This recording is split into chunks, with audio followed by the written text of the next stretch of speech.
Hello, everyone. I see we already have a lot of people. I'm just going to wait another minute, 1 or 2 minutes, to give the chance for everyone to join us, and then we'll get started.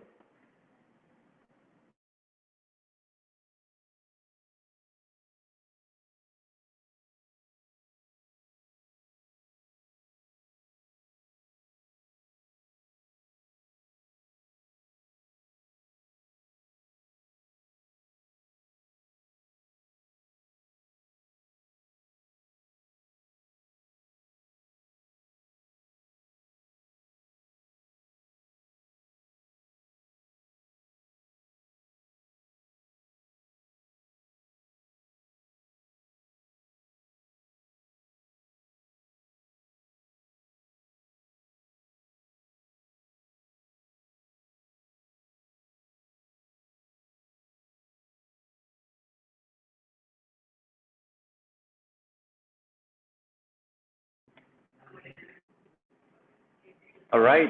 Welcome, everyone. I can see that some of you are already using the chat. That's perfect. So feel free to use this chat. Feel free to use the question tab also to try to send some questions. As you can see, it's pretty interactive. People will be able to vote for the questions you ask, and then the top questions will come at the very top of the list. So hello, everyone. My name is Melvin Bells. I'm a Corporate Innovation Manager for the US branch of Choose Paris region. So thank you all for joining. We have a lot of people online today. That's great. That's a great turnout. And I would like to share with you our agenda for today. So here we go. All right. So I'll share with you some key figures about the urban air mobility market, and then we'll move on to the fireside chat with our guest speakers, and then some startup presentations. After the fireside chat and after each of the startup presentations, we will have a set of questions. So feel free to use the tab for this purpose. And to give you some context, I would like to tell you a bit about Choose Paris region. So our agency is a catalyst for business and innovation. We work with Fortune 500 companies and support them in their innovation challenges. We also support companies willing to set up offices in the Paris region. Thanks to our presence in vibrant ecosystems like San Francisco, Boston, New York, Beijing, Shanghai, but also, of course, Paris, we support international companies, we support business and technology partnerships between large corporations and startups. Because of this very unique relationship with large corporations and startups, we developed a program called the Global Open Innovation Network in 2017, so 3 years ago now, through which we organize about 30 events like the one you are attending today, either physically or online. And the real goal of these events are to foster business and technology partnerships between different types of players.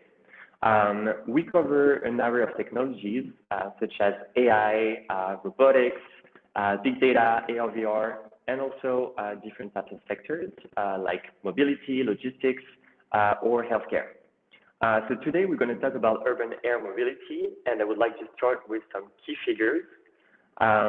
So first of all, the first figure I would like to share with you is 68. That's the percentage of people who live in urban areas by 2050. We are more around 55% today. And because of more people in cities, the infrastructure has to follow. But cities are a bit slow in changing and promoting all these changes, developing the infrastructure that goes with it. So congestion, traffic, a lot of cars on the road, and saturation of public transportation can become an issue. And that's problematic since, according to a study that was published by the Swiss Office of Spatial Development, about cars emit about 2 times as much CO2 when they are stuck in traffic, compared to when they are just on the road. And to avoid this, a lot of cities are now looking at urban air mobility that comes as a solution for all these issues for traffic and CO2 emissions. And about 50 cities are now looking at these solutions. That's a pretty big market. It's going pretty fast. Only a few cities were looking at solutions a few years back. So as you can see in the top right corner, there's a projection from Statista showing that the market in 2021 should only be $5 billion compared to $87 billion in 2035. So a very big potential for growth, and actually investors are saying this. There's a steady investment in urban air mobility, so you can see that in the other chart. You can see that the increase is in number of deals by investors, that's the bar chart, but also in the amount of money that investors put in the sector. And you can see that in 2020, there's a sharp increase in investment. This is because of two mega rounds. One for Joby Aviation, it's a Californian company specialized in the development of vehicles for urban air mobility.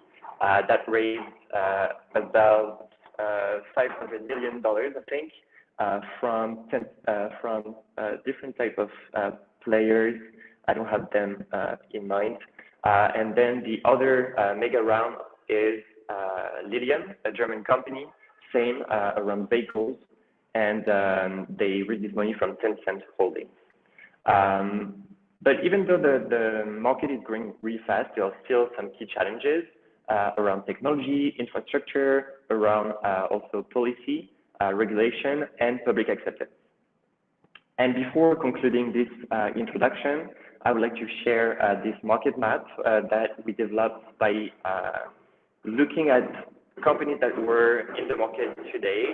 We didn't include big companies like Airbus or Bell or Hyundai, and it's not exhaustive, but it gives a pretty snapshot of what's happening in the market today. As you can see, a lot of aircraft are being developed. There's also quite some solutions in airspace management, but some other sectors, some other segments are still new. And as the market matures, more and more solutions are going to be developed, especially regarding infrastructure. Since today, there are a very small number of companies working in the field. So as mentioned, we're going to start with a fireside chat. So I'd like to invite our guest speakers to join me today, Sébastien, Harrison, and François.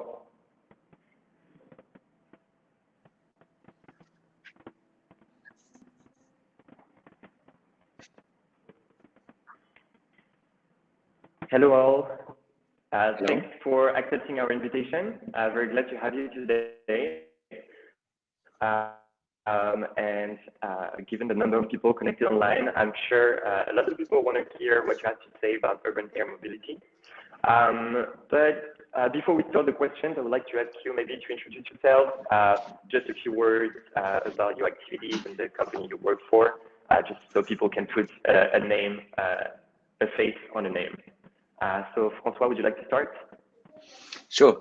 Thank you for inviting me. So my name is François Sillion. I've been researching AI and computer graphics for years. I worked at a public research institution in France for almost 30 years.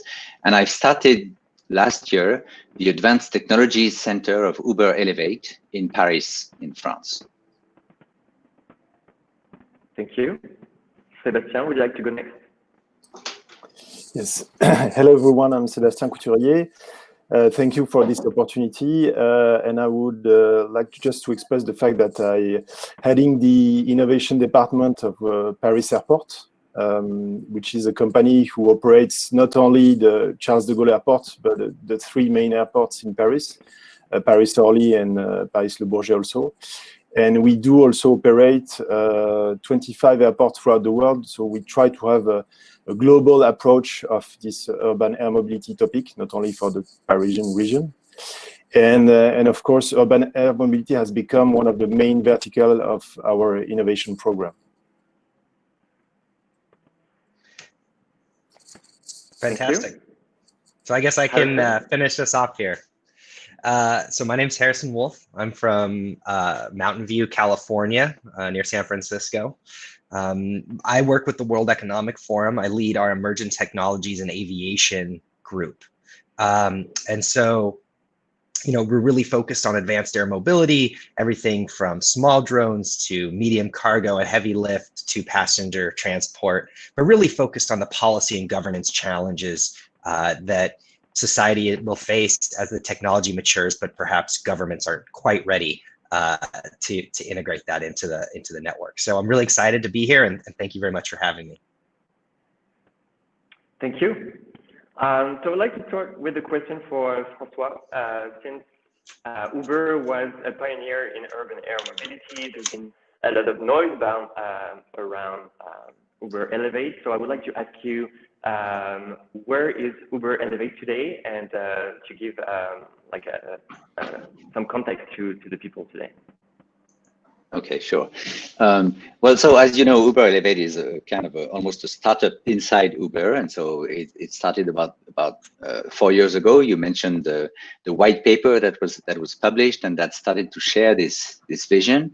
So just to remind people what we did or what they did, because I wasn't with Uber at the time, was really to think about how urban air mobility could be deployed and complement modes of transportation on a transportation platform such as Uber's. And that led us to define things like what we saw as a possible market, possible services in terms of, you know, the range of transportation, in terms of distance, in terms of speed and things like that. So, and we've also played a role, as you know, in organizing the Elevate summits to try and promote all this discussion on, you know, what could be common references, and maybe it will help, I hope it will help in the emergence of maybe standards or common views.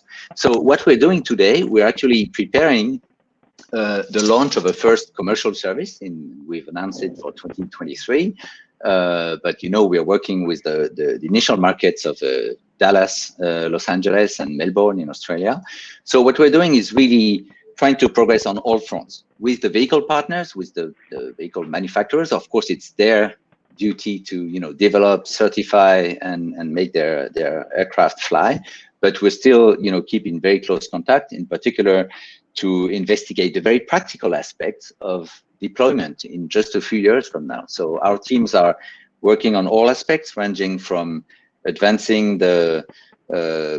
basically bridging the gap between current technologies and what will be needed for this first product. And we all know that not all of the wonderful technologies that we are working on for the long term will be ready in just a few years. So it will be a gradual process. And really what we have to come up with is in a sense, the set of technologies that will allow a first deployment. And for instance, my group, the Advanced Technologies Group, is really working on the next steps, how we will work on the scaling of these technologies to accommodate, you know, hundreds, maybe at some point, thousands of flights over a single day in an urban area. Mm-hmm. So we're quite busy.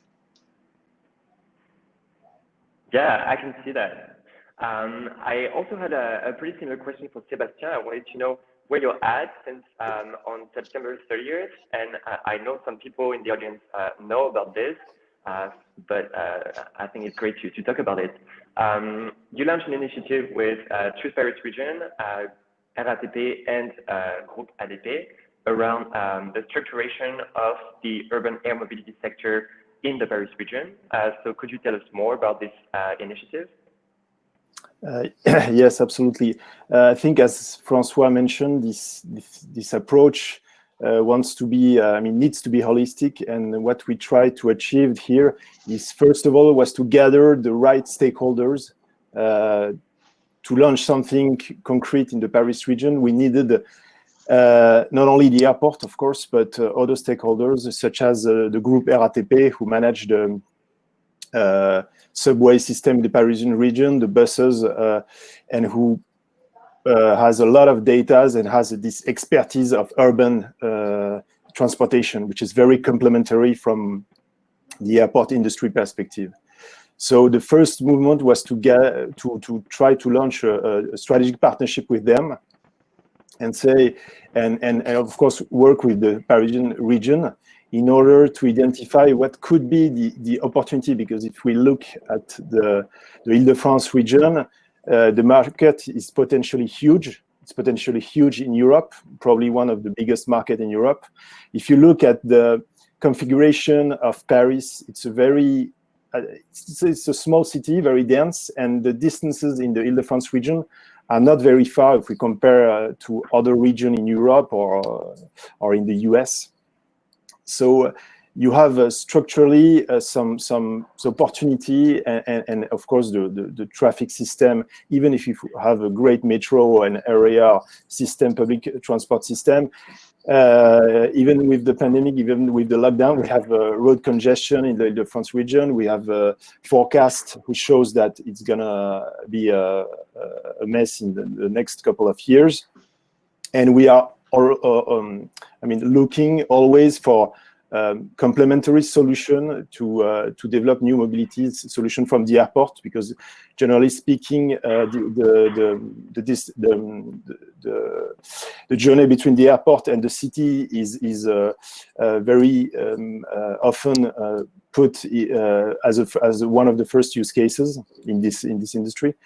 And so the whole issue about this event of the 13th of September was to gather an ecosystem of stakeholders, Paris region, RATP, launch something who looks like a living lab in the Île-de-France region with the airfield of Pontoise, which is located at 35 kilometers of Paris downtown. We are convinced that we need at a point in time to see real operations, not only from a technical point of view for certification or testing subject, but also for public acceptance. We need the people to understand what we are trying to do here. What is the purpose of this? What are the use cases? So first of all, launch a living lab in the heart of the Île-de-France region with the airfield of Pontoise. Secondly, launch an expression call for project. We call reinventmobility.com. And we were pretty happy to see that we had more than 150 applications from a wide range of companies who want to be part of this long journey, if I can say it like this. And we have big companies, we have smart startups, we have universities, we have institutions. So I think, again, by gathering a strong ecosystem, having the capacity of experimenting inside the market of the Île-de-France region is one of the key issues in order to make this a reality at a point in time. Of course, lastly, the fact of having the Olympic Games by 2024 in the Paris region is a key enabler, is the catalyzer to have a great milestone ahead of us. For sure. Yeah, we're really happy to have this partnership with you around this program. And well, I have only to the whole value chain of the airport. And so how do you envision Groupe ADP's role in the future of urban air mobility? So will you act on infrastructure? Will you help with airspace management? Where would be your place in this whole ecosystem? I think the question is for me, but okay. The idea was, again, to have a global approach of it. I think we don't see ourselves only as an infrastructure provider. Of course, we have to adapt the airports as they are today to accommodate vehicles, and this is a challenge. And I think it's in terms of it's a really exciting challenge for engineering people working for the airport, because it's something new. People have to understand that you have topics around energies issues. If you look at the vehicles between fast charge, battery swapping, hydrogen, hybrid system, I mean, this raises a lot of questions about the configuration of the infrastructure. Maybe one point is that we have to be analyze this topic with an opposite approach of an airport management, a classical way of designing things. I mean by that, if you're in an airport, you will probably be stocked in the boarding area for a certain time, and this is the place where you find retail shops, lounges, etc., places where you can rest. But the point about this technology is to gain time. I mean, if we talk about the VTOL industry, so our architects, our engineers has to also to change their mindset, and we want to have this. Really very short journey, a period of time. We don't want to have huge intermodality issues between one transportation system to another. So everything has to go quick, because the value at the end of the day is the gain of time. Having said that, we are not working on only on the infrastructure aspect of it, but also on, for instance, UTM aspect. We have a subsidiary company called HoloGuard, and they are working on topics regarding counter drones, but also regarding the UTM aspect of it. And they were recently awarded by the French Civil Aviation to experiment their technology in the Île-de-France region. So it gives us also the air traffic system approach and knowledge in order to prepare this technology. And also we have another subsidiary company who's providing a network facility around 4G and 5G technology. And I think this could help at a point in time, of course. Having said that, I think that being an airport in our core business is by naturally we are gathering a lot of stakeholders, airlines, regulators, public. So we are trying to catalyze all those people in order to really have this global view of it. Great, thank you. And well, I want to ask something to Harrison, since Harrison, you have a pretty high view on all these topics. We have a pretty good example with Groupe ATCP, but what can other players like local authorities, but also airports and like airspace companies can do to position themselves as pioneers in the field of urban air mobility? No, thank you for that question. And again, it's great to listen to experts like François and Sébastien talk about this, because it really resonates with what we're starting to see in the global ecosystem and landscape. You know, over the last year, we've worked with the City of Los Angeles and the Mayor's Office, as well as Department of Transportation, to understand sort of what their priorities are in conjunction with private and public stakeholders alike, as well as civil society and academics. We believe that this only happens through a multi-stakeholder engagement, and really while we're looking at certification and we're looking at regulatory environments that need to evolve, ultimately it'll be down to the implementation and policy and infrastructure development to make this a reality.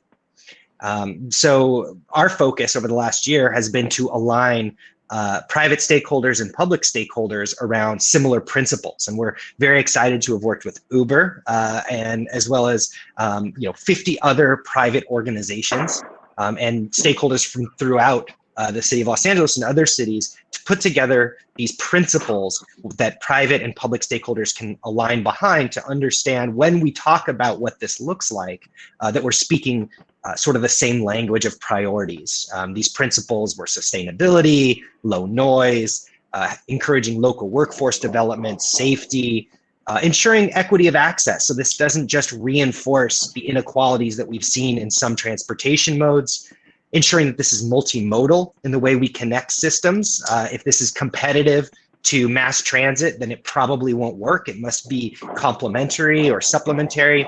And then finally, finding a way to develop a data sharing system that works for both private stakeholders, it ensures privacy for citizens, but then also allows the city and regions to make meaningful decisions for how they invest. We're really excited because we feel that this will help cities and regions from around the world align. And so we're set to launch sort of this coalition of cities to bring together public and private stakeholders around this topic. And we've seen Paris really be a leader in this, and we're excited to continue to work with you on these efforts. And quite frankly, if this isn't done from a bottom to top approach where every stakeholder is represented, it probably won't happen. It'll be rejected. There won't be the societal acceptance. And while that doesn't mean you have to meet scalability immediately, one of the biggest priorities for our city partners has been talking about a way towards scalability where it's not just the 1%. I'll just finish by saying, I think a report came out today that 80% of emissions, of air travel emissions, were produced by 1% of the population globally. And I think this is a paradigm we really need to question. We need to look towards electrification or hydrogen propulsion. And for me, that's the promise of urban air mobility or advanced air mobility, is this early adoption of new types of propulsion. Mm-hmm. So maybe if I can comment. Sorry. Yeah, of course. So I think this is absolutely true, and I'd like to comment that probably the shape and the modes of operation of urban air mobility will probably be different in different places in the world. Different, for instance, the density of public transportation, or even the cultural aspects of relying on public transportation are quite different, from one area of the world to another one. And so it is really key, as Harrison said, that these new types of mobilities are deployed in a manner that's really complementary to the other things that are culturally or locally accepted and used. And I think that's something Sébastien was mentioning, the initiative in Paris with RATP, so the local transport authority. And I think they actually have this vision that this is something that should definitely be designed and thought of as a complement to the existing infrastructures. Mm-hmm. Actually, my next question was also for you, François, because Harrison just mentioned how urban air mobility should be complementary to existing transportation systems. So how do you see that at Uber? Is it also what you're aiming at? Do you see this as a new break of multimodal transportation, or does it come on top? Like, how do you see things? Yes, we think this multimodal aspect is very important, and in fact, we also see it as for us as a business differentiator, because we are working on this platform where you can actually connect different legs of the trip. And in fact, up until earlier this year, unfortunately, we had to stop the operations because of COVID, but we have operated for more than a year Volocopter in New York City, which was sort of a mock-up of what a limited UAM service might be. So it was using today's technology, a helicopter. But the interesting aspect was that it was actually offering a complete multimodal service. So you just book one trip. In that case, it was going only from downtown Manhattan in New York to JFK Airport. But you just book one trip. And then the system manages the fact that you need first to get to the heliport, then be booked on a flight, fly to the airport, and then when you arrive to the airport, be also transported to your terminal. And so this is actually very interesting, because we're starting to see the practical experience. When do you actually book or manage the different parts of the flight?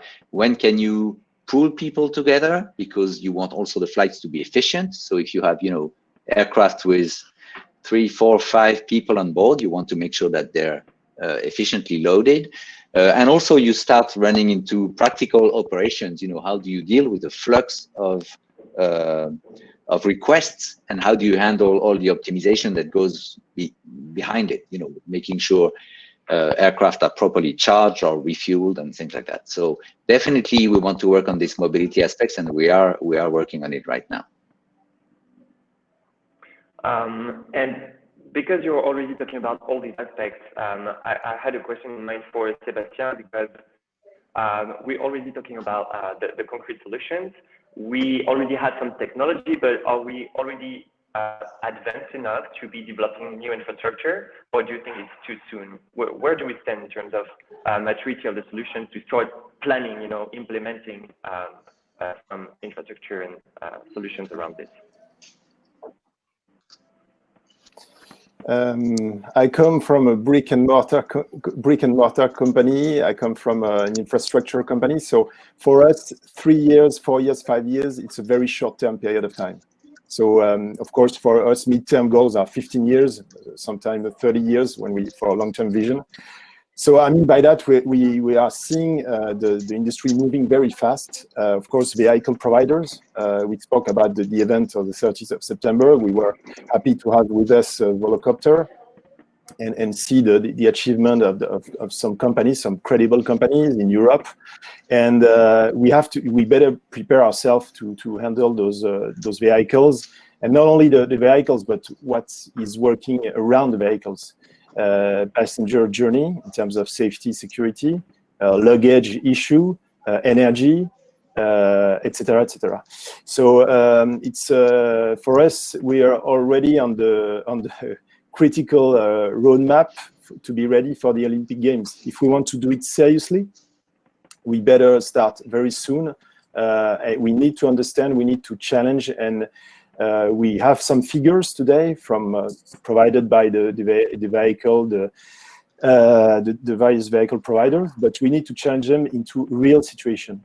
And I think this is also a key issue, because in terms of acceptance, in terms of understanding how robust can be the operations, what we need to prepare, what we need to adapt from the current infrastructure, it's super important. So as I was mentioning, we have a kind of living lab in the Ile-de-France region, but at the same time and in parallel, we are already studying what could be the final position of vertiports in our hotspots. Of course, Charles de Gaulle Airport, Le Bourget Airport. As you might know, we also operate 10 small airfields around the Paris region, and the heliport of Issy-les-Moulineaux. So this competitive advantage of having an integrated airport systems allows us to prepare simultaneously operation on various hotspots. Of course, we won't be able to manage vertiports from one day to another into 10 places, but I think we have a kind of roadmap which makes sense regarding the increase of traffic that we can expect regarding this service. So yes, to respond to this question, from the airport perspective, we better start concretely now, and we started. Mm-hmm. So that's regarding infrastructure. Something we didn't talk much about is regulation. I know that Harrison, you know a big deal on this topic. So where do we stand in terms of regulation in the US and in Europe? Some people were curious to know what's going on with the FAA in the US and the ESAA in Europe. Yeah, no, that's a great question. And I wish there was a really simple and easy answer to it. You know, you can divide it into sort of pieces, operational regulations versus certification and systems operations. You can talk about service certification or approval services.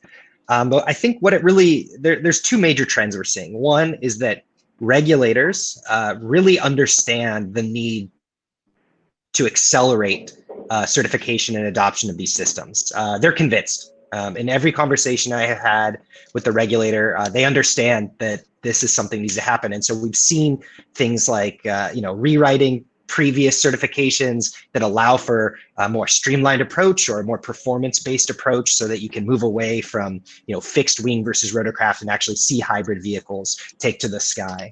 And then, you know, I think it's up to, right now, it's up to the national regulator really to open access.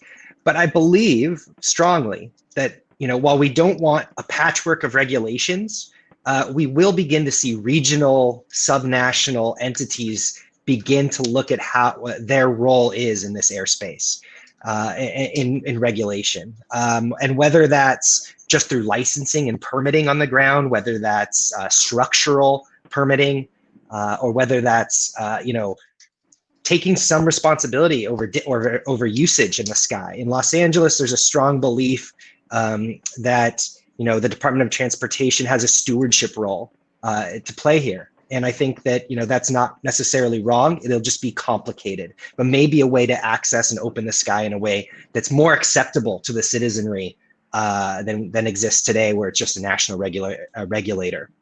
But again, this gets very complicated very quickly. And I would just say that, EASA and the FAA are certainly, working their hardest and bringing in the right people to work on this. I've also had the privilege to work with the UK regulator, UKCA, and again, some of these people are the brightest minds working on this issue. And as industry and public entities ourselves, we really need to work together, share information, share data to accelerate this process. Melvin, if I may, Great. just 1 second about what Harrison mentioned, because I think it's a key point I did not mention. I think I see a kind of momentum regarding the European regulator, speaking about EASA, Eurocontrol, and the French civil aviation. Something is happening since the last couple of months, very positive. And I think that the regulators see also an initiative, as I did mention, regarding this capacity of experimenting in a real environment as a great way of providing operational data and helping the regulator in order to formalize procedures and all the regulation, of course, needed. I think we have a role into providing real figures so that the regulation is also adapted to the operations. Mm-hmm. I would just actually, someone was, yeah, of course, go ahead. Just very quickly, I think, as we move into supportive technology maturation as well, like unmanned traffic management, that's going to have a huge accelerative role in opening the airspace, because we will begin to trust, AI or autonomous or based deconfliction. We'll be able to trust a lot more of this autonomy in the sky, which will open the airspace. But right now, that's, I think, the first barrier to overcome for scaled operations, I guess. Mm-hmm. Thank you for your answers. I just wanted to bounce back on some comments we got from the audience. Because Sébastien, you were mentioning a momentum in Europe around urban air mobility, and someone noted that Volocopter and Sillion are both from Germany. What do you think explains the success of these two companies? Is it the actions the German government is taking, or like what is putting these companies in such a good place in the market today? I'm not sure I have the right response to that. I'm just looking at what's happening in Germany. I'm seeing that the power of the lens and the amount of money who is injected in that industry, it's pretty impressive.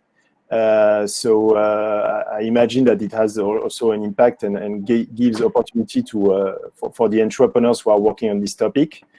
It's true that if we compare the German market and the German vehicle provider compared to France, if I put aside for a minute Airbus, of course, but there are in France very few companies, and they are not on the same level of development that Volocopter and Sillion. So this is also something that we have in mind. And this is why we are looking of partnering, of course, with European and international also provider through this call of project I did mention. Mm-hmm. Thank you. I also had a question for François regarding Uber activities. With Uber, you developed a logistics activity, Uber Freight. I was wondering if you were aiming at the same thing with Uber Elevate, or are you just focusing on air taxi, moving people, or are you also having, do you take into consideration, do you have a vision for transportation of goods? The short answer is yes, because I think what Uber is trying to do is really to establish a platform and leverage the platform to move anything around. So it could be people and it could be goods. And this applies as well to air transportation. Now, the thing, when I mentioned that Elevate is sort of a startup inside Uber, of course, we have to choose our priorities. And clearly, the priority that we're working on right now is transporting passengers. Of course, there are similarities and key differences also between, freight or goods and passengers. there are similarities. I'll start with that. Of course, you'll want to build more and more automation in the operations and in the airspace, for instance, as was just mentioned. I don't really like to talk about autonomy or self-driving or self-piloting vehicles, because what will happen is that you'll have some form of gradual increase in the automation levels. So clearly, initially, these flights for passengers at least will be piloted, for instance. Even if you just think about public acceptance, I think right now there's no clear path to start something without that.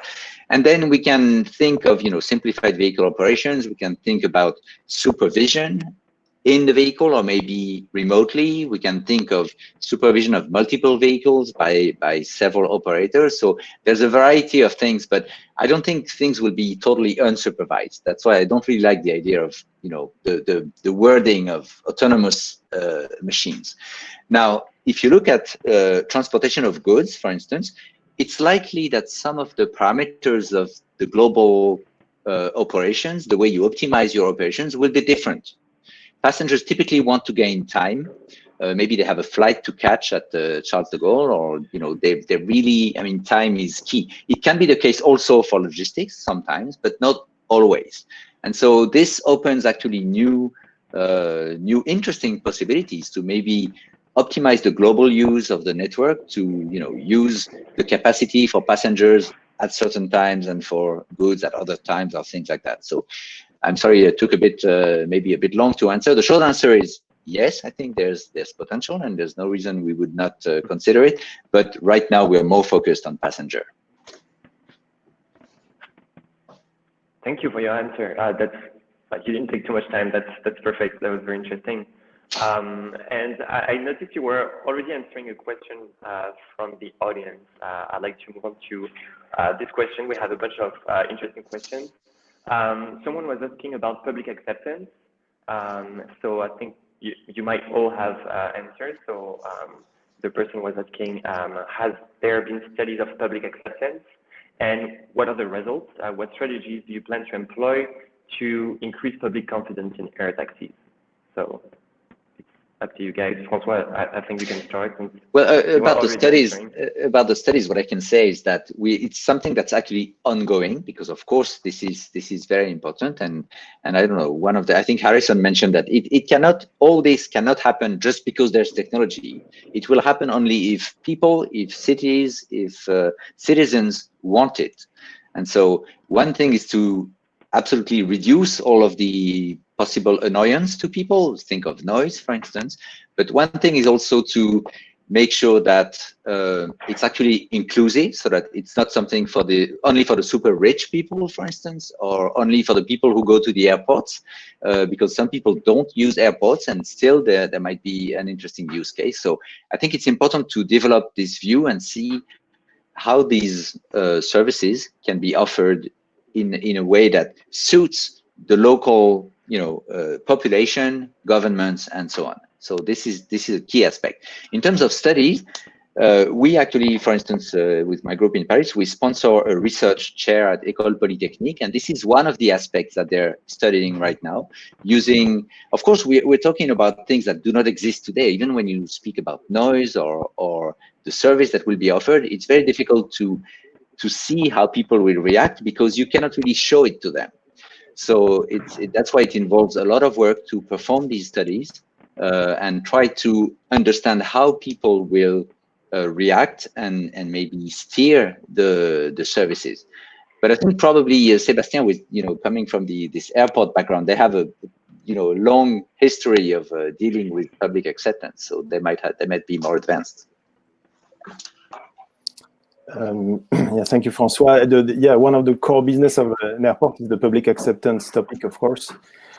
So as I was mentioning about this Pontoise airfield, the first milestone that we had in order to officialize the fact that there was a living lab in the Île-de-France region for urban air mobility purpose was to gather and convince the communities around Pontoise. I mean, we started very slowly with the mayor of the small towns who are around the airfield, the region, the department, because there is various level of communities, of course, in the Défense region. But it was super interesting to see how people were reacting. You have a first kind of feedback of what people are going to tell you, and the second aspect of it is that the people want to understand how they can be involved positively into this project. How can we work with them, and what can we propose concretely? So we have a kind of small roadmap where we have really a really precise idea of how we will gather those communities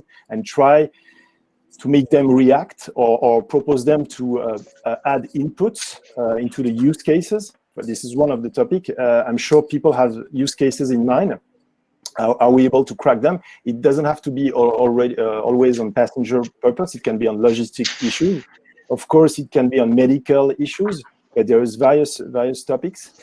And I think having an airport or big airports around us offers us also the capacity of launching surveys, because all those passengers and people who are working on the airport are there every day.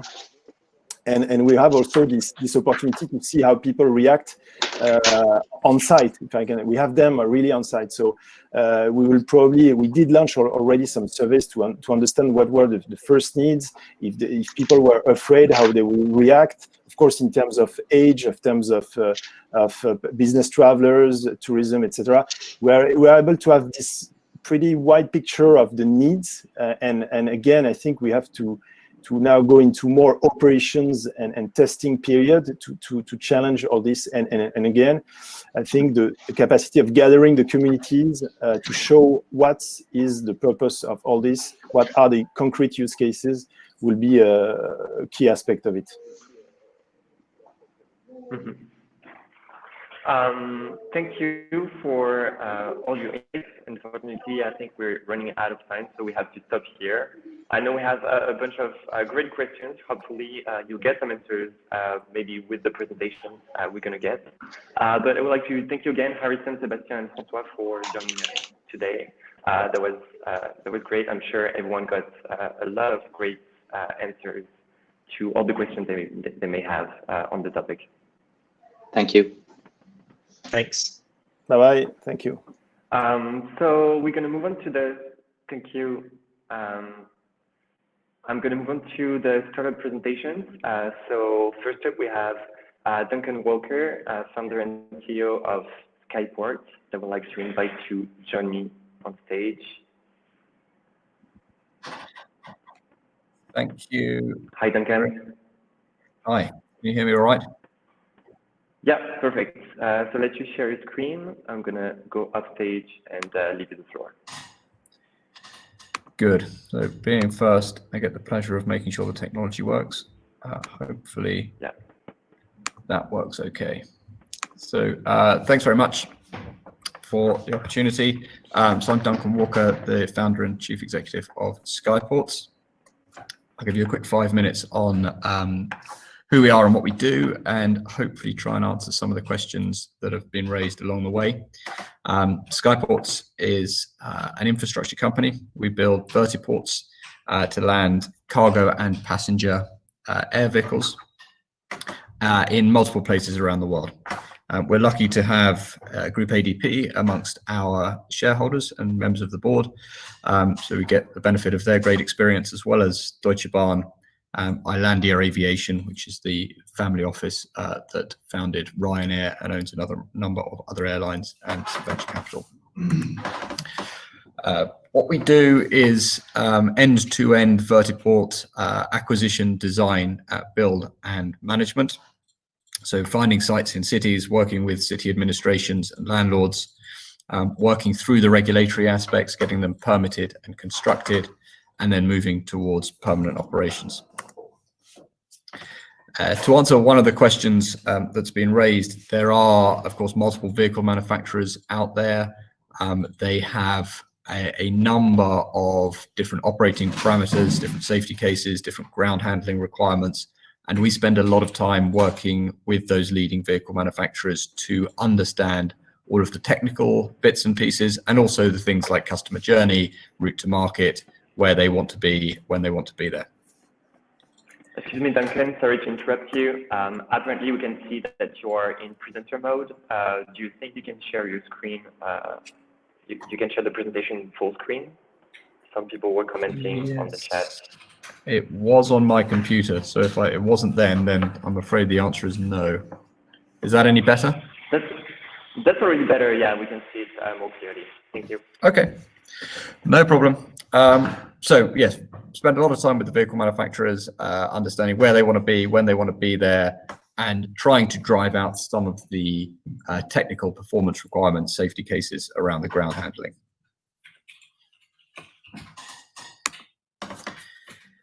In terms of where we look, we work in multiple countries around the world. We have headquarters in London, offices in Singapore, office on the west coast of the US. We're active in about 14 or 15 cities around the world. And again, to answer another question, they tend to be quite dissimilar. We share the Eurokai standard setting bodies for vertiports. We do similar in the US with Gamma and ATSM to try and drive standardization through some of the infrastructure to make it easier to deploy, quicker to deploy, but also operationally more easy for the vehicle manufacturers because they know exactly what they're going to get every time they come to a vertiport. In those cities, we look for large sites driven by regulation, so the sites tend to be quite big quite quickly. That moves you towards locations like multi-story car parks or railway stations where there's existing transportation, the multimodality, electrification, already some hustle and bustle around these locations. We spend a lot of time bringing this to life and making it real. We have a partnership with Volocopter in Singapore, and last year, about this time last year, we built the world's first vertiport, a proof of concept. Volocopter flew around Marina Bay, full-scale vertiport, which to target some of the regulatory challenges, the public acceptance. To bring this to life, we created the very first one. We're now on a pathway to permanent operations in Singapore with Volocopter over the next couple of years. We firmly believe that's going to be one of the first mover markets with a couple of others in the next 2 to 3 years, and then hopefully many more to follow. In terms of the infrastructure itself, this is what it is. This is an example of what we hope to be building in Singapore. You'll notice that it is very modular. It's actually relatively straightforward to deploy. We may well upgrade this in various aspects, but one of the things that we are very clear on is this is a new industry with ill-defined revenue streams. It's going to take a while to generate demand.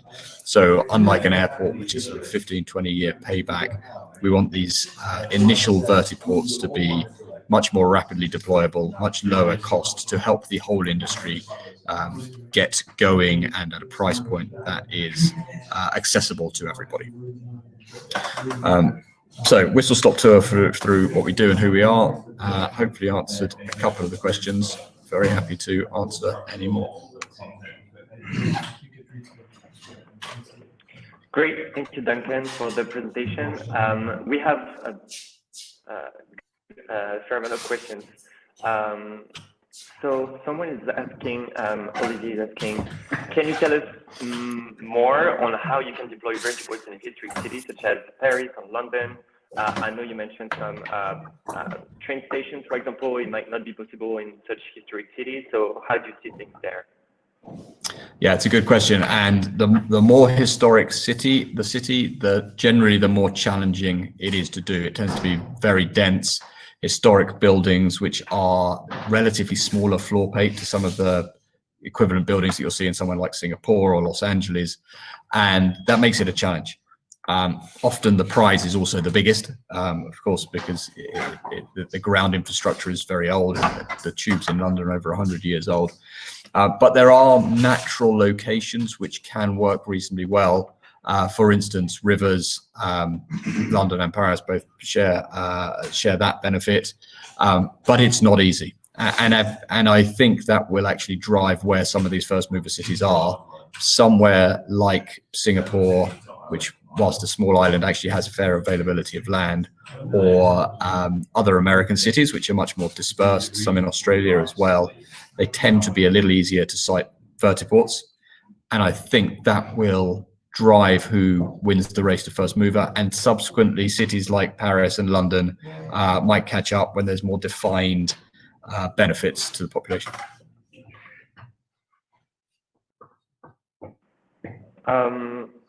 So we have more questions regarding location.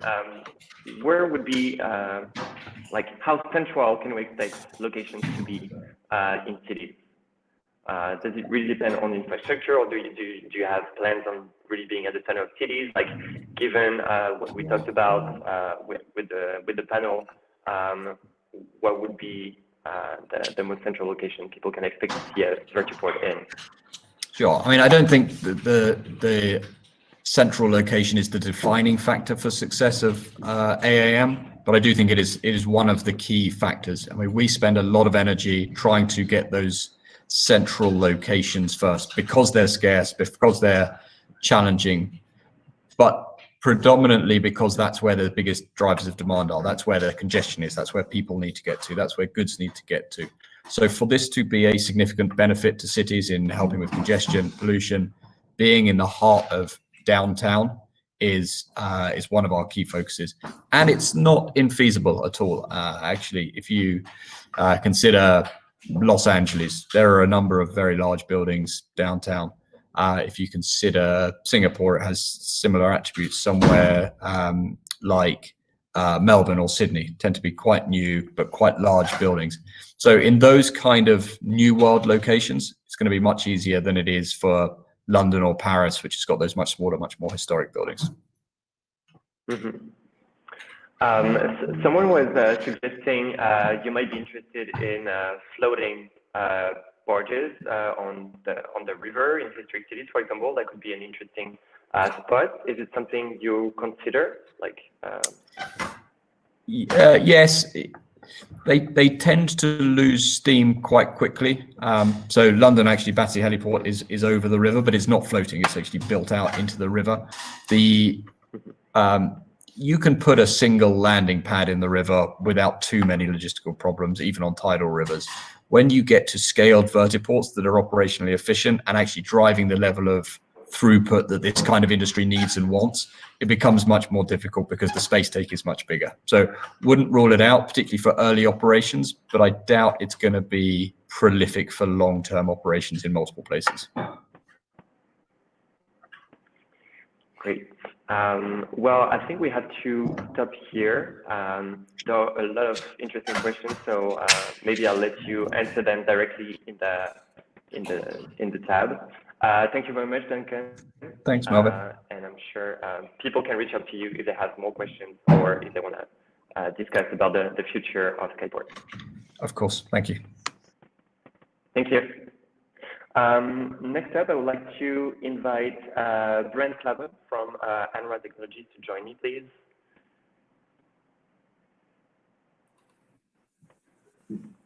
Hi, Brent. Thanks for joining. Hello. I'll let you share your slides.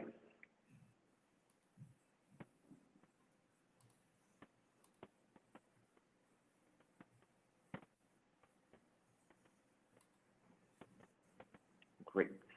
We can see it now, so the floor is yours. Well, hello and welcome from Washington, D.C. I am Brent Claver, the Vice President of Anra Technologies. We provide technology for advanced airspace mobility and also for UTM.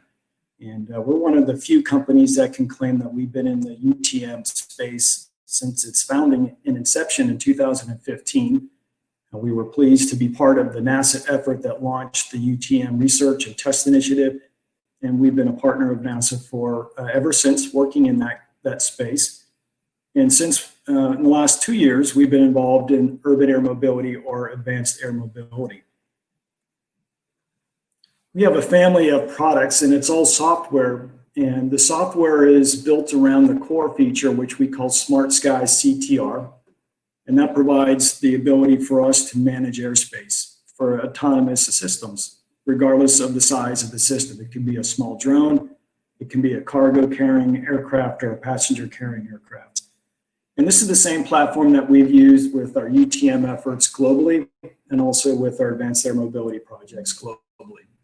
Complementary to this is we also have a platform called Mission Manager. And this allows enterprise solutions to be built into our Smart Skies UTM or UAM platform. So if you have a fleet of aircraft or a fleet of assets, pilots, resources that are dispersed geographically that need autonomous flight planning, mission planning, report generation, flight data logging, this is all part of the Mission Manager software platform. We also have learned through customer engagement with our UTM and UAM platform and Mission Manager platforms, there's a growing demand for delivery. And coupling these three software platforms allows an enterprise to be able to move parcel or cargo from a warehouse to a destination of choosing. And so this Smart Skies delivery platform is an application, mobile or desktop, that is built into our UAM platform that allows customers to provide order fulfillment. It can be used for projects such as hospital delivery for medical products. It can be used for cargo. And together, these things are synchronized to wherever you are located in the world. It adapts because of our microservices approach to the regulatory environment for that region. It also allows us to be able to insert and allow other platforms and to include data from offboard sensors, offboard providers to be ingested into our UTM platform. Everything from weather to potential very specific information for surveillance, ADS-B, FLARM, things of that nature, and is provided as an overlay on our UTM platform so that as the enterprise is operating these systems, whether it's UTM or UAM, the pilot, the operation has the most available information to them to make the decisions that are necessary. What makes this conversation unique today for this event is I've heard a number of comments related to the way ahead and what we're looking for. And I was very pleased to see some of the lineup and the speakers because it really covers the broad spectrum of consideration if you want to adopt air mobility for Paris or any region. And all the consideration that needs to be, every consideration needs to be thought through to include engagement with the local authorities, the ground infrastructure, the physical infrastructure, the public engagement to help them help the public understand what this can do for them, what this technology, what this capability can do for them. And then for ANRA Technologies, what we bring to the discussion is our understanding of airspace. Since we've been working in the UTM platform for a number of years, we've seen that core function, that capability, the ability to exchange data with other similar companies like ours that provide UTM services. We've gone down a standards path that allows us to interoperate. So whether or not the region decides on a central air service provider or a multi-air service provider, and we've already begun that work in UTM. And there's more work to be done in UTM for managing small drones. But the future of UAM will have a head start based on this existing capability, this existing work. And I see many of my colleagues on this call. I see a number of companies and providers of different technologies on this call. So it's heartening to know that the work that we've done in UTM will carry over into UAM and give us a head start on some of the things that we'd like to implement and bring this capability sooner, safer, and more efficient. And in most regions, the interaction between UAM and UTM will be real, in that these large cargo or passenger carrying eVTOL systems will have to interact in the same airspace that other users are flying in, whether it's manned aircraft or a small drone. And if we look at the FAA's concept of operations for UAM, there are UAM corridors that are built into the sky, connecting vertiports and aerodromes. And outside of those corridors for UAM will be UTM, or the smaller drones. And so there'll be opportunities for UAM and UTM airspace providers like ANRA to be able to deconflict that airspace interaction to include the manned legacy systems. And so we're very excited on where the community's heading. We're very excited that to be part of the standards development organization, ANRA leads the ASTM UTM standards development. And we're eager to be part of the conversation with how we can advance UAM for Paris. Thank you.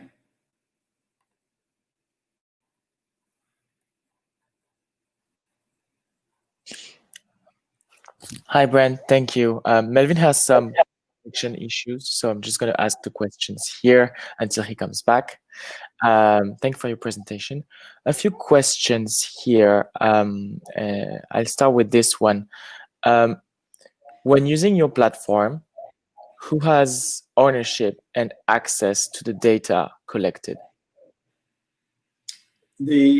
Every regulator, every civil aviation authority, and some other stakeholders will have a certain level of permissions to access the data, much like today in standard aviation practices. There's an ongoing discussion on how much access should be permitted, and to include protecting the privacy of the organizations that are benefiting from using that airspace. And so because every 1 and 0, every dot and digit flows through the UTM or UAM platform, we're very aware that there's there's an ongoing discussion on the sensitivities on who is able to access that. We don't have all the answers yet, but it's an ongoing discussion, and we're getting closer to being able to put forward some suggestions for every regulator on what that might look like. Okay, thank you. I see that Melvin is back. Yeah, I'm back. Sorry about that.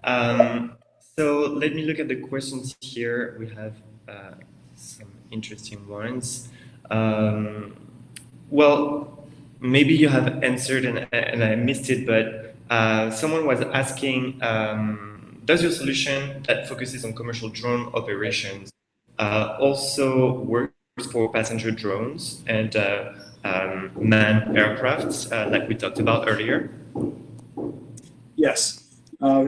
Interestingly, that we are part of the NASA Advanced Air Mobility National Campaign, and that effort is using the UTM standards for the base foundation for UAM. So we're conducting simulations as we speak for what's called X3. We, ANRA, are providing simulations and interacting with NASA. We realize and recognize it's not the final solution, but it provides the foundation for what we need for airspace management for UAM.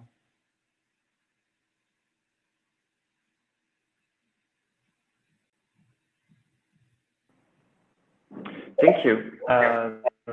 And we have a new question from Caroline asking, does your platform offer a B2B partner dashboard that can connect multimodal delivery options, which integrate drone deliveries with on-ground last-mile delivery options?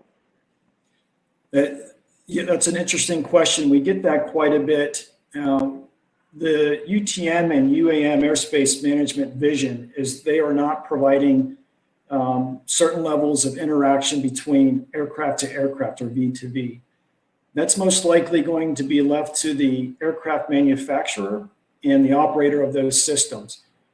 There could be a potential where the airspace management provider like ANRA would support those data exchanges, but for the foreseeable future, we think that will most likely be something that's left to the manufacturers and other service providers that might offer that as a subscription type of capability where they can provide that as a service to aircraft manufacturers.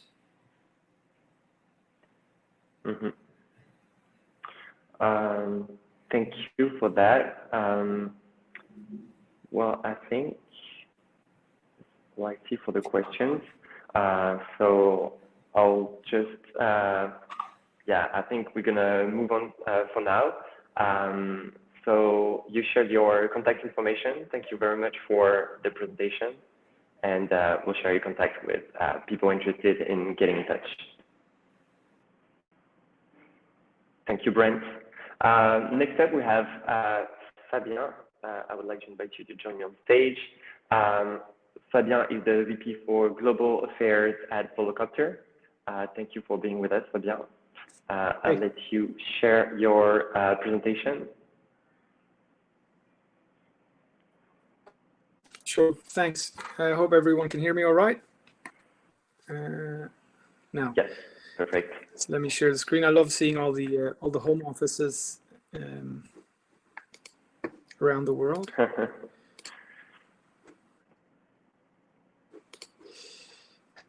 Okay, so let's talk a bit about Volocopter and why we're doing this and what we're trying to achieve here. And I think I'll dwell on the question why Germany has kind of emerged as the European hub for vehicles right after the presentation. I'll try to be quick. So number one, we think there's never been a more important time to rethink mobility. I think the invite to the event stated it, and your presentation kind of picked up on it. Urban centers are growing worldwide. There's a continuous trend for people to move into cities. Maybe COVID will change this. That's an interesting question, but what hasn't or what will not change, I think, is the individual need to move around town, right? Because even if home officing is possible, at the end of the day, it's not fun. And I get severely bored and uninspired if I'm stuck at home all day. So we'll continue to move in the future. We may be moving to different places, but still we'll want to move. And the problem is that cities have been planned around the automobile for 100 years maybe, and that planning hasn't really worked out because every time we add a lane or add a highway or add a tunnel, it doesn't really help congestion. It either increases it or keeps it at the same level. So our suggestion is to try to add the third dimension, the skies, to the mobility offering, right? And I'm picking up here on a theme that everybody, François, Sébastien, everyone shared, is about integrating all options of mobility into one kind of set of options that you have for any given journey. That's the most important thing. I think over the last decade, I think this concept emerged. You as a citizen, you have the option to go from A to B. You have various options to go from A to B, and one of those options in the future will be flying, right? And this will not always be the best option, but the option will be there, and it'll be the best option or a good option for enough people on enough days to make it a contributor to cities. So let me walk you through the journey of a customer.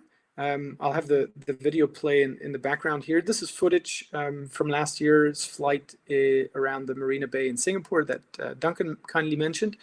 So what is the journey going to look like? You as a very good-looking young human being, as the one we're seeing here, will need to go somewhere. And as one of those options, as I just mentioned, you'll have the option to fly. In this case, this gentleman here wants to go to Sentosa Island, which is a bit of a paradise in Singapore, and it just happens that the flight option for him in this case is the best option.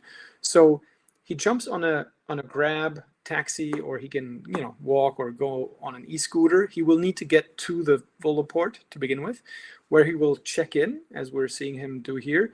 The passenger will be identified. That's going to be important. The passenger will be weighed. That's also important, unfortunately. There's no sense in lying about your weight because we'll check it. And then you'll be boarding the flight and taking off to your destination.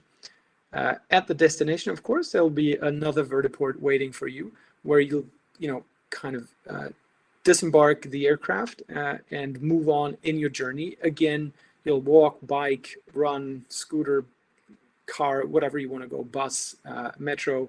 The importance is to have all those offerings integrated, very well integrated.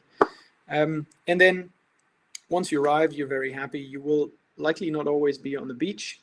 You will definitely not be on the beach in Paris unless you're on the River Seine in summer, but you get the idea, right? And so please take away the importance of having integrated offerings, and please take away the importance of having offerings that make sense to citizens. Just because it's possible, it's not necessarily sensible to have something. I also want to share briefly this map of Paris. Sébastien talked about the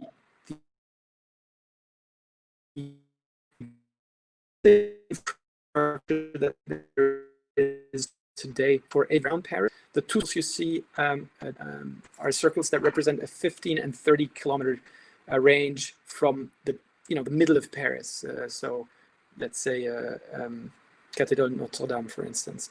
So of course we'll have to build up infrastructure, and the vertiport you saw in the video was the one that Skyports and Volocopter built up last year in Singapore as a temporary Model 1.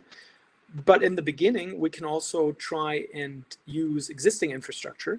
The Issy-les-Moulineaux helipad down here is certainly an interesting infrastructure and asset that one could use to get close to the center of Paris. And if that can facilitate the journey from Charles de Gaulle or from Orly or from Le Bourget to the city center, that would certainly have some value, right? And the benefit of that is obviously the time savings, because oftentimes everybody who's been to Paris knows that there is minor traffic jams, at least on the périphérique, if not major traffic jams. And on the other hand, you'll get a kind of a certainty of arrival time, because there will certainly not be a traffic jam in the skies, right? So even if there is no traffic jams, as Google Maps tells you when you leave, by car, for instance, there may very well be an accident, and then you're stuck and you don't know how long. So in the air, that's accounted for. There will not be a traffic jam in the air. So in the future, this is what it could look like. This is a rendering. We haven't flown over La Défense yet, but we're very much looking forward to trying to do so over the next couple of years.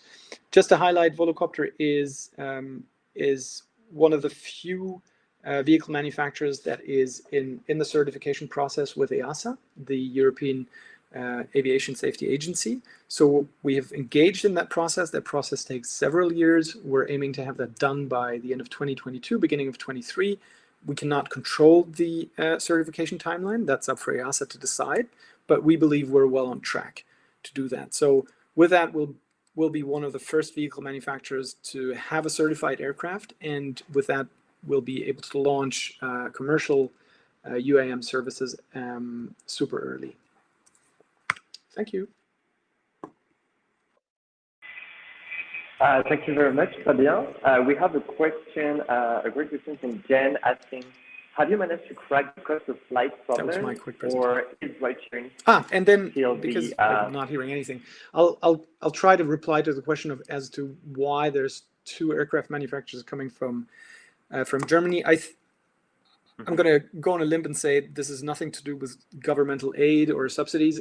I think Germany and the rest of Europe, quite frankly, have been lagging behind innovation over the last decade because we haven't invested in software, or we weren't equipped to, be competitive on software stuff. Aircraft are a bit of a hybrid product. You need good software. But you also need hardware engineering capabilities, and hardware capabilities is something that Germany has abundantly from the car manufacturing industry and others. So that's maybe a reason why there's 2 players that emerged from Germany. Thank you for bouncing back on that question. To go back on the question I took from the audience, Jen was asking, have you managed to crack the cost of flight problem? And is ride-sharing still the only option for air taxi to be profitable? Sorry, you'll have to repeat that. I didn't quite get it. Is ride-sharing still the only option for profitability? Ride-sharing in the sense of sharing a ride in the Volocopter. So the Volocopter is a 2-seater, and in the beginning there will be a pilot on board. So you'll be sharing the ride with a pilot, but with no one else. And for the launch and the initial route, that's sufficient, because if you look around at how the occupation of cars is, oftentimes there's really only one passenger. Ideally, of course, you'll have a vehicle with more seats. This being said, if you try and match people to one aircraft, as Uber have been doing on the Uber Copter or Uber Chopper thing in New York City, the operations become more complex, right? Because you have to match the passengers, you have to get them to the vertiport at the same time, you have to make them leave at the same time, et cetera, et cetera. So we're not unhappy about having one passenger then once we go to automated flight in the beginning, because it will make the operations a little less cumbersome and we can go to market earlier. Thank you. And a question that's related to that. So will we see a new Volocopter aircraft by 2024 for the Olympics? Or is it going to be, or the flights are going to be with Volocity that people have already seen a couple of times? Yeah, it'll be the Volocity, the one that we kind of unveiled in physical version. We had shown renderings before at the Pontoise airfield. That's the one that we're in certification with, and that's the one that's going to be flying. I mean, and then in the future, I don't think any company is ever satisfied with the product it's produced. Once it's produced, you know, there'll be updates, there'll be changes, there'll be new designs coming down the road. But the Volocity that we've seen is the one that we're certifying.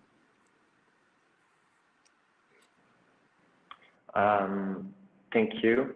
And I think we have time for one last question. I'm just trying to look at what you have here. So at Dijk, Daniel, sorry, was asking, are you developing VTOL with longer range or longer flight endurance? Sure. I mean, so are you looking at distance or time, like the flight time? Interesting question. So number one, the reply is, are we? Yeah, of course, we're always looking at improving the range or the speed of the vehicle. The speed of the vehicle, however, if you look at a journey in an urban environment, right, and that's what we're focusing on with our aircraft, that's what it's designed for. It's designed for a very low noise, for instance. Over the course of the journey, the taking off and landing make a big percentage of the journey. And so the speed in the takeoff and landing, which is vertical, is not the most critical element. It's the noise that's the most critical element. And then the traveling speed, of course, has an impact, but it's less so because percentage-wise, it's a little less. In terms of range, of course, I mean, who wouldn't want a better battery, starting from my freaking iPhone to my computer to everything else? We'll just have to wait and you know, take and accept whatever the battery industry is giving us. They have pressure to deliver better batteries. I'm sure they feel it every day. And as it becomes available, we'll add it. Thanks. Thank you, Fabien, for your answers and your presentation. I think we have to move on now. Thank you. Thank you again for joining us today. Au revoir. Au revoir. Next up, we have Luc van Dijk from Dyke. Hi, Luc. Hello. Hi. Is my sound okay? Yep, we can hear you well. Drilling. No drilling or talking in the background. Let me try to push the right share the screen button. There we go. Now we have this. And now, do you see the short company deck with the daily and autonomy in the air? Hello, hello? Yes, perfect. We can see it. Good. Yeah, I'm not going to risk to switch to present mode because then you'll probably see the wrong screen, and I hope that this is large enough. So thank you for the invitation and thank you for the opportunity to present ourselves. My name is Luc van Dijk. I'm the CEO and founder of the Sillion. We are a startup based in Zurich, Switzerland, with the goal to bring full autonomy to the world of the flying car. We just won the Swiss AI award for being the most interesting artificial intelligence company in Switzerland, but we're very modest about it, and I wouldn't have brought it up if you hadn't mentioned it first. So we're about 45 people in Zurich, 35 in Zurich, and about 12 in Minsk for our data annotation office.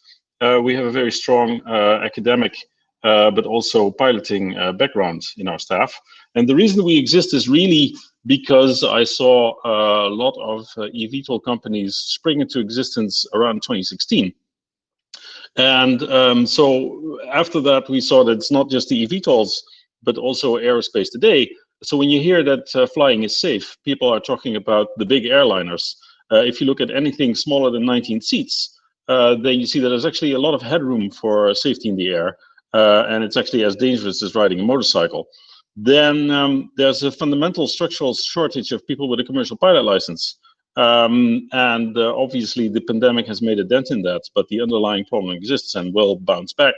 And then finally, the economics. We just heard Fabien say that half of the payload of the Volocopter is the pilot, and everybody that we know who's building eVTOLs will start piloted operations and has a business way to make that work.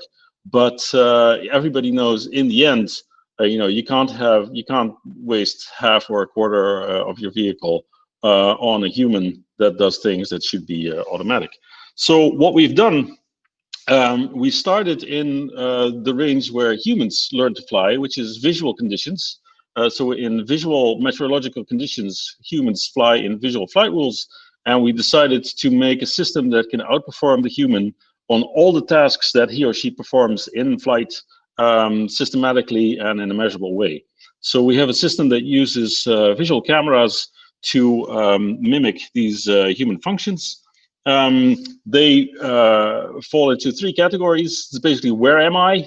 By looking at the window, humans can very reliably see where they are, and GPS has not been necessary or sufficient for the larger part of the history of manned flight. Then where can I fly? That means where are others flying that I should not fly into? This is actually a legal requirement in visual flight rules. And finally, there's the where can I possibly land, which is arguably the most important thing about flying. So what it looks like is like this. We have a system that can purely on visual input, completely dissimilar from GPS, navigate safely from A to B. This is important in urban canyons and other areas where eVTOLs plan to operate. This is actually shot as the downward view from a Volocopter, and that's the Volocopter truck that we have a system trying not to land on this.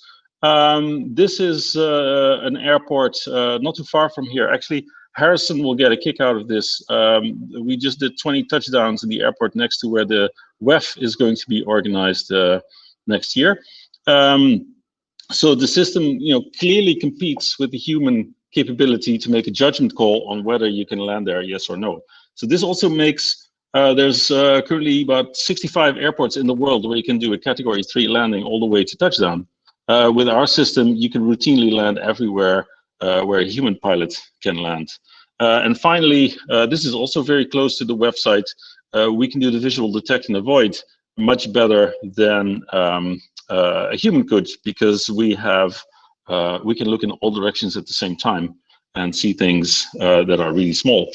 So all of these systems work on the same principle, that we take a high definition camera, feed it to an aerospace computer that's sufficiently powerful and fast and certified, and then feeds into either advises the pilot or directly couples to the flight computer to deviate from the path. At the software level, this means that we take this image, we make the best possible image we can do, and then we have to feed it to a modern AI technique called machine learned convolutional neural network, which is then fed to classical systems. And the trick is that when we started, we realized that everybody thought that this modern AI was a magic black box that was fundamentally uncertifiable because nobody knows how they work. They are non-deterministic, and a couple of other misunderstandings and preconceptions. So we saw it as our task early on to not only make the systems and make them good enough, but also provide the tools to the regulator to think about them and argue about them. So we did a project together with EASA. We're in the middle of a follow-up project to learn how to set rules and to prove fitness for purpose and safety of such machine learned systems in safety critical avionics applications. And so when we started back in 2016, I figured it's going to take about 5 years before the first eVTOLs are going to be certified to fly. So if I start now, that was then, I'll be ready with the first instruments as a pilot assistants, auto land, that kind of thing, when they start flying, and we will be on the road to full autonomy later on. That was a very brief talk of what it is that we do. I hope the sound was okay, and I'm ready for questions. Yes, that was perfect. Thank you, Luc. Well, we have some questions with a first question regarding adverse weather. Since your system is based a lot on visual Yes. data points, how do you handle adverse weather? Right. We started in visual because that's where you can make an easy case, like this is what humans are allowed to do. This is what the machine is allowed to do under the same conditions. We're clearly better. Once we have that, and once we have proven that these machine learning techniques are safe, nothing stands in the way of fusing other modes of flying. For example, a human cannot fly on a radar screen alone, but our system could, in theory. So we want to move beyond VMC and into IMC by adding these other sensor modalities. And but to get started, it's the same as if you show up at the EASA or the FAA with new energy storage, new propulsion, new structures, new modes of operations, and complete autonomy, and you're adding new modes of sensors, you're not making yourself easier. So like just the way Volocopter and Whisk and Kitty Hawk are focusing on getting the airframe airworthy into the air and planning ahead for when autonomy is there later, we started with this one thing that we know how to do and how to do well, and we can add the non-visual conditions later. That said, the human that we're going to assist in the beginning will probably also not start, well, not all of them will have an instrument rating. So we already have a useful instrument, even if we are restricted to VFR. We are now ready to add the other sensor modalities. Thank you for this clarification. Then there are several questions from the audience regarding how would you handle the risk of system failure or the risk for redundancy, for example? Well, so the same way as you handle them in other safety critical operations with redundancy and by doing a proper system design. So, if it's really critical, you have two pilots. If it is really critical, we can make 3 copies of our systems. We can build in this similarity. We can, properly system engineer and analyze the failure cases. That's not different than any other aerospace system that's out there. And I think we have time for one more question. We have Olivier asking, given that lots of data is needed to create a safe autonomy system, should regulators require that flight data be shared among different companies, different autonomy systems? So that's a tricky one. So it depends a bit on what data. So I think the safety data and the records of accidents and incidents and near accidents and near incidents should definitely be a matter of public record. And the aerospace industry has been very good in sharing that data. Even so, we currently, if we want to argue that for the public health, it is better if the machines fly than the humans, we don't currently have enough data, because what's missing is all the events where the humans save the day. So many of those don't make it into the databases. So I think that should be more systematically captured and logged, so that we can see the overall safety case.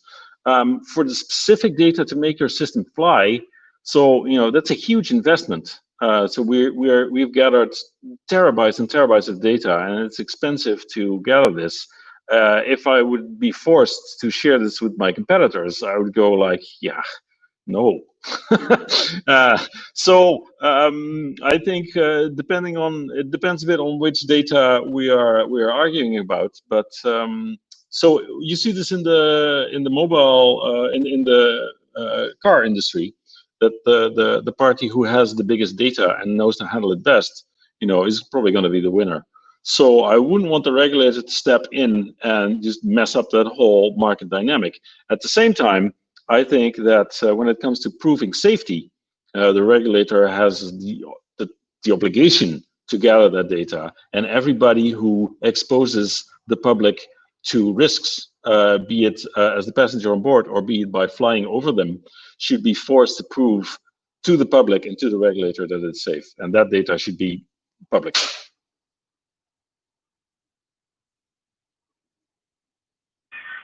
Great, thank you very much, Luc. I think we have to stop here and move on to our last presentation. Thank you very much for joining us today. Thank you. Thank you.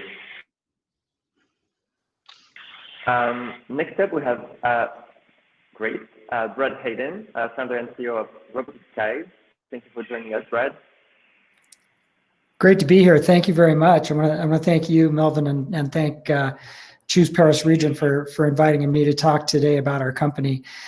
Really great, actually, following on with Luke there, where he's talking about aviation safety, because that's exactly what I'm going to be talking about as well, only as it relates to the infrastructure really required to provide the maintenance for these systems.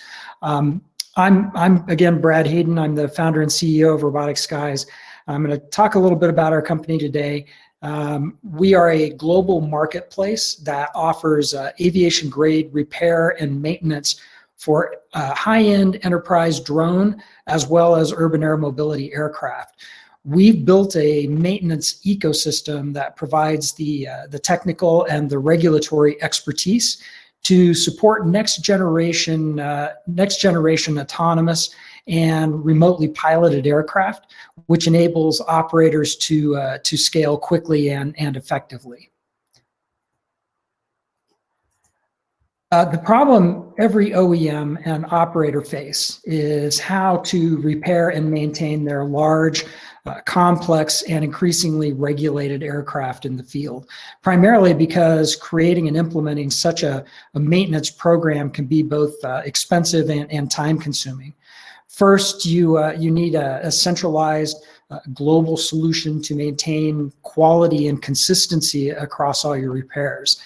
Second, repair services need to be available wherever the aircraft are operating, necessitating a local on-site solution to provide quick turns on maintenance activities to get the platform flying again. Bear in mind that turnaround times are the essence to any operation, as aircraft on the ground getting maintained are not in the air generating revenue. And then finally, complex commercial drones and UAM operations are becoming regulated very similarly to manned aircraft and have prescribed operating procedures, including mandated maintenance requirements. We're seeing that more and more now. That means that the repair and maintenance tasks have to be performed by certificated aviation maintenance technicians who have the knowledge, the skills, and the abilities to be able to perform the work. Finding and training these technicians is a daunting task, especially at a global scale, and is a very high hurdle for any OEM or operator to have to overcome. So bottom line on this is, don't make the mistake of underestimating the effort and capital required to build a reliable maintenance program from the ground up on your complex system.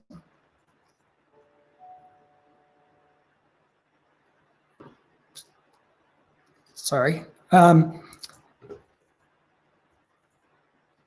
Sorry, I had a little technical glitch there. Forgive me.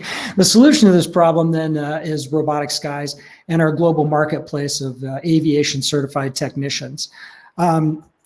We offer repair and maintenance, which is a cost-effective maintenance alternative that delivers expert local repairs to keep their aircraft flying safely while meeting all the regulatory mandates. Robotic Skies is a worldwide network of independently owned and operated repair stations that provide maintenance and repair services to the commercial UAS and the UAM markets on a local level as well as on a global scale.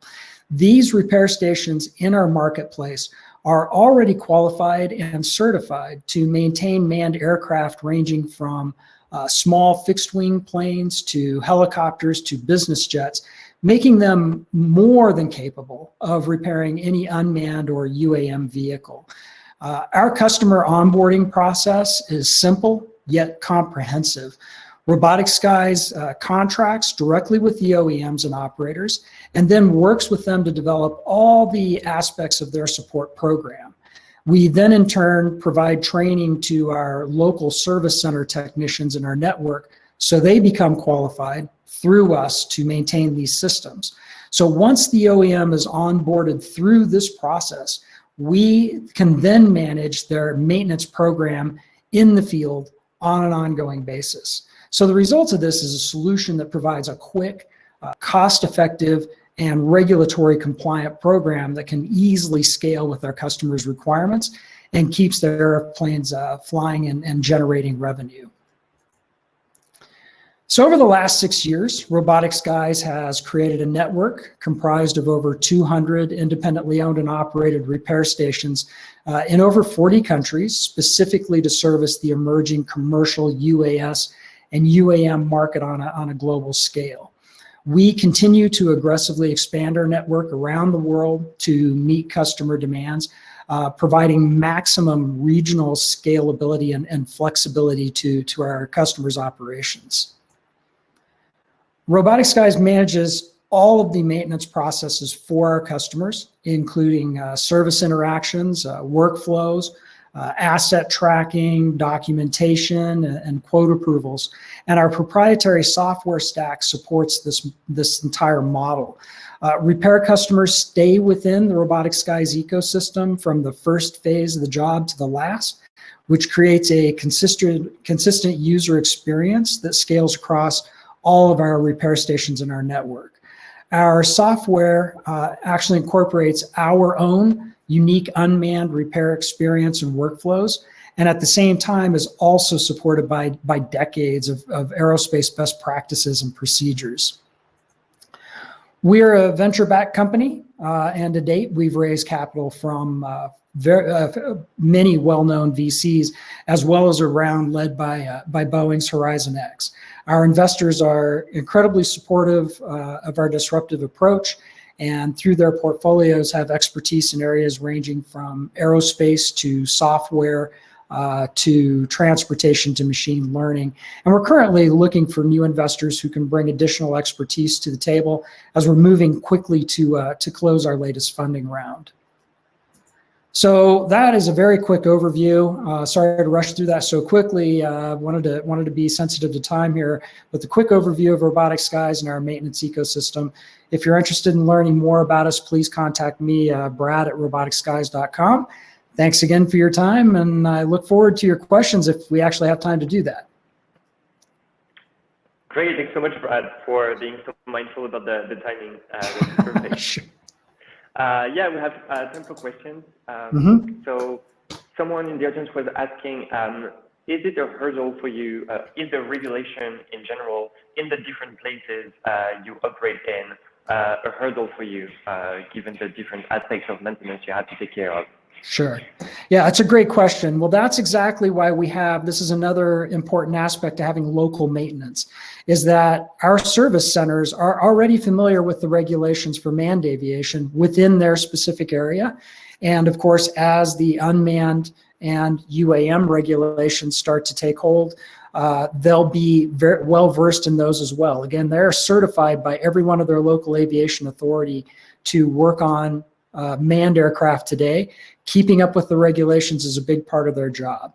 What we'll do then is, as this starts to expand out across the globe, is actually bring those workflows and requirements into our software stack to be able to support that.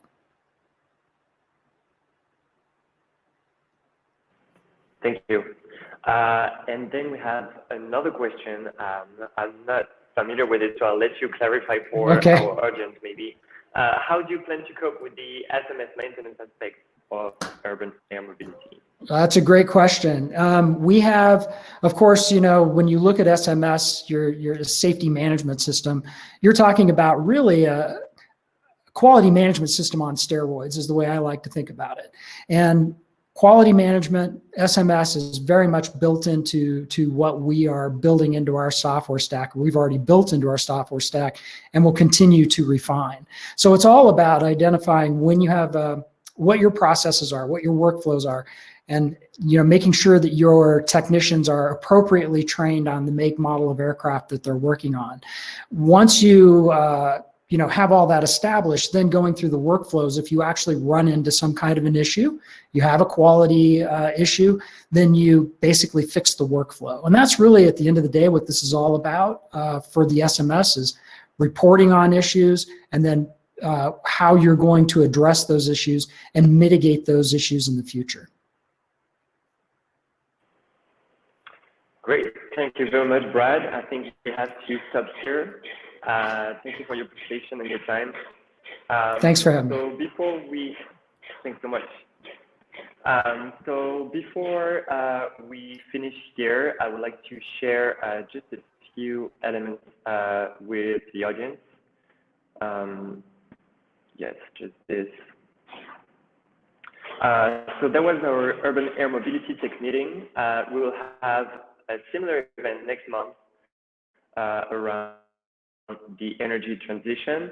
So feel free to register. You will receive a link here. We hope to see you there. I would like to say thank you again to all the speakers and presenters, and thank you all for joining today. I hope you enjoyed this event, and I look forward to staying in touch.